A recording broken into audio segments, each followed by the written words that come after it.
Okey, Kura, saya nak ada di mana? Saya nak ada di Singapura, di Potong Pasir. So, sekarang banyak anda yang tak tahu Singapura ni amatlah kecil, bukan besar. Banyak orang kata, oh, saya jangan sesat. Tetapi salah.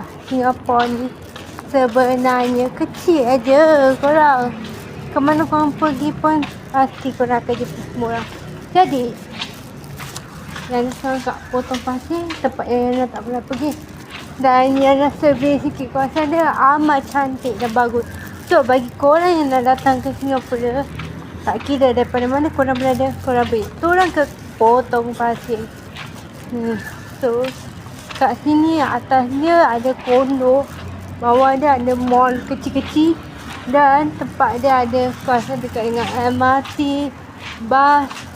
So mana korang nak pergi semua adalah okey, amatlah muka yang nak gerak. Tapi yang nak akan usaha yang terbaik untuk jadi lining, untuk share dengan korang tempat kawasan ni. Cantik korang. Yana survey, Yana jalan.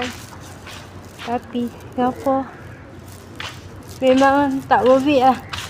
Bas kalau korang datang dan jalan-jalan, shopping, makan. Okay.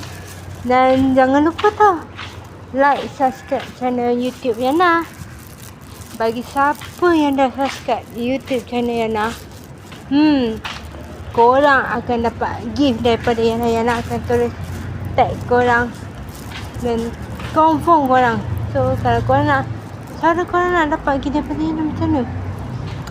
Senang je. Nanti Yana akan link down korang IG Yana untuk korang chat Yana kat sana, supaya korang boleh dapat hadiah korang itu. Okey.